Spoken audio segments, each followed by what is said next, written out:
我叫陸萬飛喎，而家講我嘅童工生涯，又使到我咧重溫50多年嘅生活片段啦。嗰陣時咧，我係新歷11歲幾嘅，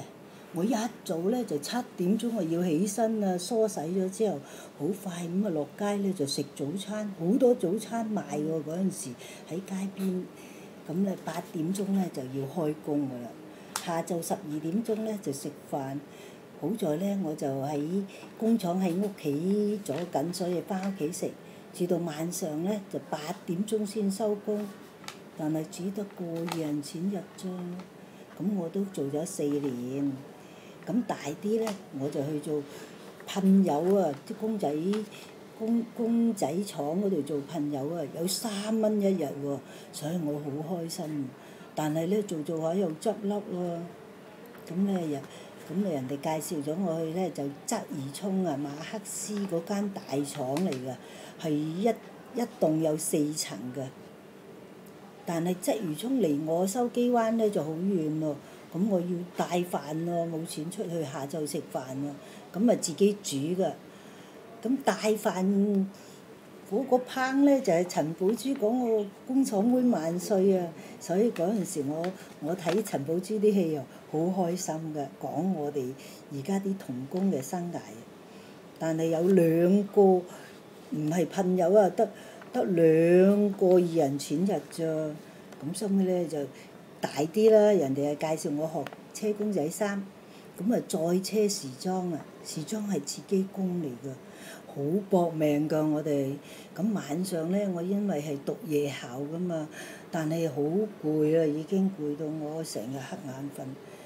好在咧政府慢慢咧啲勞工法例咧就成熟咗啦，咁佢改咗每日咧就8小時工作，初時11個鐘頭，咁啊慢啲10個鐘頭啊，一路就8小時。但係咧因為工廠好旺啊，時時要加班㗎。有陣時我開通宵啊，有時咧做到3更3、4點鐘咧，先至話趕貨啊收工啊。但係我3、4點鐘喺街上，我又好細個嗰陣時，心係好驚㗎。我因為一個人係好勤力嘅人啊，又唔怕辛苦，又唔怕做㗎。但係就係怕啲大人咧喝罵我哋啊，鬼叫咁大聲㗎嗰啲人。工友咧有陣時好多是非啦，我個人又好怕事喎，冇乜自信心㗎，又唔識同人哋溝通啊，所以放工咧我就快啲翻屋企㗎啦。我休息嘅屋咧就係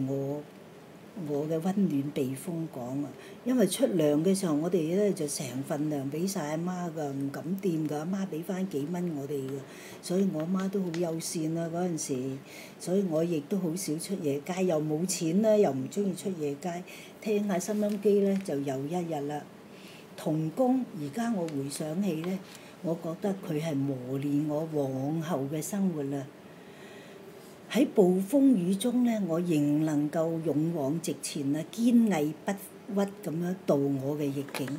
而家努力啦，我積極開啓我生命中嘅豐富每一日啦。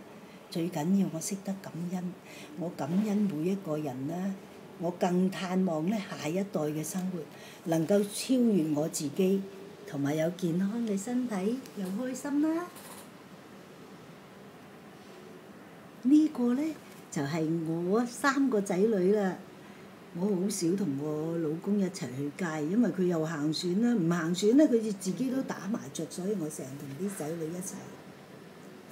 咁呢個咧就係我媽喎，嗰日佢好開心喎，我兒生女結婚啦，所以佢肯俾人影相啊。呢個我媽曳曳啊，我媽咧真係好唔妥協嘅人，你嗌佢乜佢唔中意乜嘢，嗌佢影相我哋望上去鏡頭佢唔中意就係唔中意。